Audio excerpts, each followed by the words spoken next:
Global competition की तरफ से आप सभी का हार्दिक अभिनंदन स्वागत करती हूँ। और मैं आज आपको हिंदी पढ़ाने जा रही हूँ और हिंदी में आपका मैं टॉपिक लेकर आई हूँ संधि का। तो आज हम संधि के विषय में जानेंगे। संधि क्या है, संधि का अर्थ क्या है, कितनी प्रकार की होती हैं। तो चलिए हम शुरू करते हैं। तो संधि का अर्थ क्या है? तो संधि का अर्थ है हमारा जोड़। अब जोड़ तो है, जोड़ किस प्रकार का जोड़ है? तो जोड़ यहाँ पर हम करेंगे वर्णों का जोड़, वर्णों का जोड़। तो जहाँ वर्णों का जोड़ होता है तो उसे क्या कहेंगे हम? संधि। अब किस प्रकार के वर्णों का जोड़ होना चाहिए? तो चलिए जानते हैं किस प्रकार के वर्णों का जोड़, किस प्रकार के वर्णों का जोड़। तो जैसे हमने पद ले लिया, जैसे हमारा प्रथम पद प्लस द्वितीय पद, प्रथम पद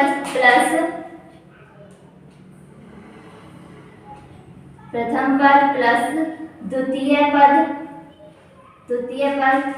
अब यहाँ पर हम वर्ण कैसे निकालेंगे?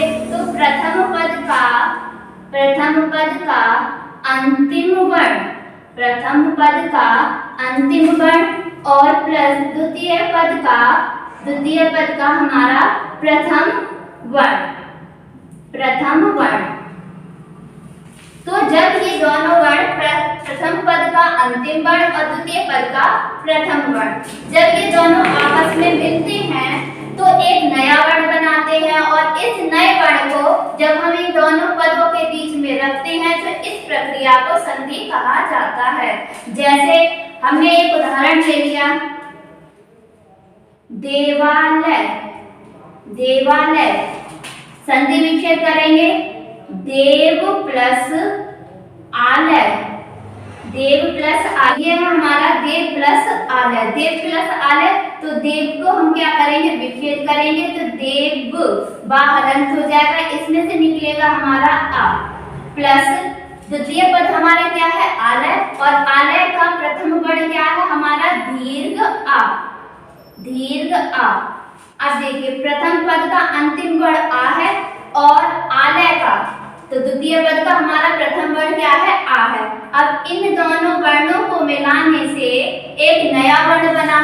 अब इस नए वर्ण को हम इन दोनों पदों के बीच में जब रखेंगे तो इस प्रक्रिया को क्या कहा जाएगा?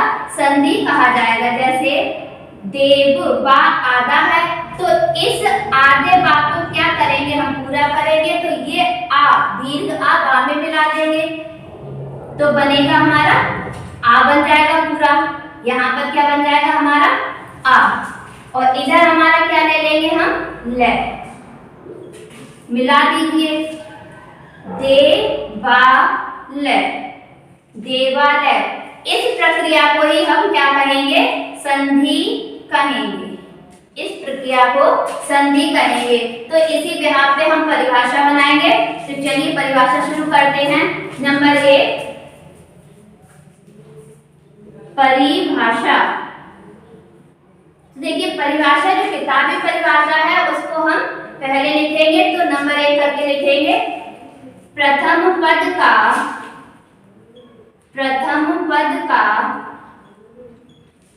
अंतिम वर्ण तथा द्वितीय पद का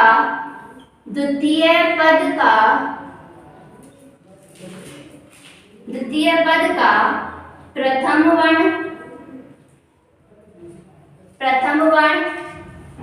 इन दोनों वर्णों को मिलाने से एक नया वर्ण बनता है।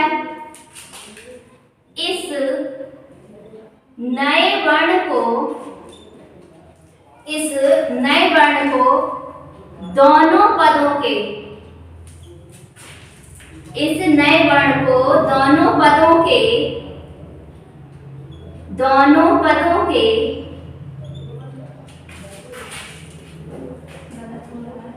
दोनों पदों के बीच में, दोनों पदों के बीच में रख कर, बीच में रख कर एक नया शब्द, एक नया शब्द बनाया जाता है, एक नया शब्द बनाया जाता है। इस प्रक्रिया को, इस प्रक्रिया को संधि कहते हैं, इस प्रक्रिया को संधि कहते हैं। इस प्रक्रिया को क्या कहेंगे? संधि कहेंगे।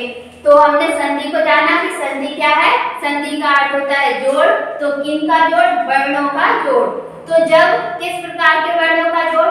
जो पहला पद प्लस द्वितीय पद, तो पहले पद का अंतिम वर्ण और हमारा द्वितीय पद का प्रथम वर्ण, जब ये दोनों वर्ण मिलते हैं और एक नया वर्ण बनाते हैं, तो यहाँ पर देखिए हमने एक नया वर्ण बनाया, आ और आ, ये दोनों वर्णों को मिलाकर एक नया वर्ण बनाया। और इस नए वर्ण को जब हमने इन दोनों पदों के बीच में रखा, तो इस प्रक्रिया से हमारा एक नया शब्द बना और इसी नए शब्द की प्रक्रिया को हम क्या करेंगे?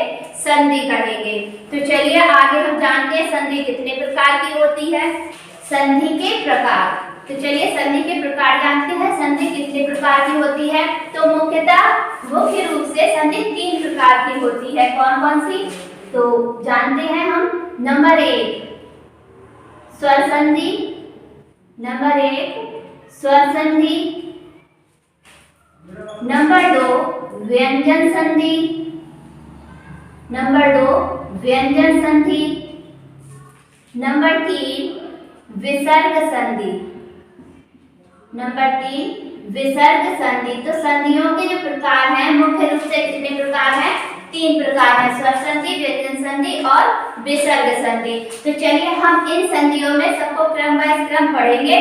तो सबसे पहले हम पढ़ेंगे स्वर संधि। स्वर संधि क्या होती है, किसे कहते हैं और इसके कितने भेद होते हैं। तो चलिए शुरू करते हैं। तो नंबर 1 स्वर संधि। स्वर संधि, स्वर संधि की परिभाषा है, यहाँ पर हम परिभाषा लिखेंगे, परिभाषा, स्वर संधि की परिभाषा। तो स्वर संधि की परिभाषा है कि जब प्रथम पद का अंतिम वर्ण स्वर हो और द्वितीय पद का प्रथम वर्ण भी क्या हो? स्वर हो, तो यहाँ पर क्या होगा? स्वर संधि कहलाएगी। तो इस यहाँ पे हम परिभाषा लिखेंगे। तो चलिए शुरू करते हैं। प्रथम पद का अंतिम वर्ण, प्रथम पद का अंतिम वर्ण क्या हो? स्वर हो। ठीक है, प्रथम पद का अंतिम वर्ण स्वर हो तथा द्वितीय पद का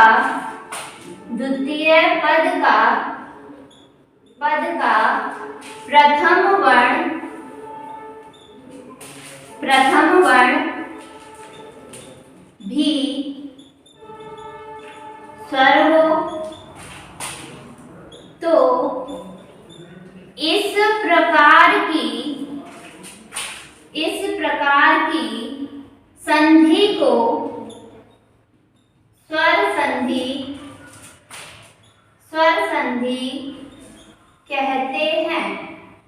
तो इस प्रकार की संधि को स्वर संधि कहते हैं।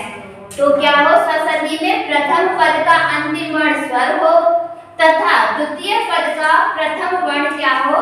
स्वर हो। तो इस प्रकार की संधि को हम स्वर संधि कहते हैं। तो अब हम जानेंगे स्वर संधि के भेद कितने होते हैं। तो स्वर संधि के मुख्यतः 5 भेद होते हैं। कौन कौन से होते हैं उन्हें हम लिखेंगे, ठीक है। चलिए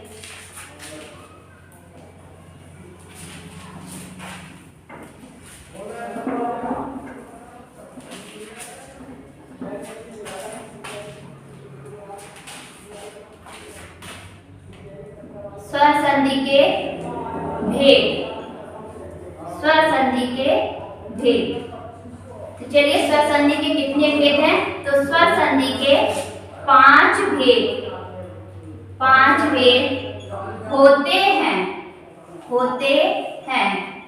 स्वर संधि के 5 भेद होते हैं। कौन कौन से होते हैं तो इन्हें जानेंगे। तो चलिए नंबर 1 पर है आपका दीर्घ संधि, दीर्घ संधि। नंबर 2 वृद्धि संधि, दीर्घ संधि। नंबर 2 वृद्धि संधि। नंबर 3 गुण संधि, गुण संधि। नंबर 3 गुण संधि।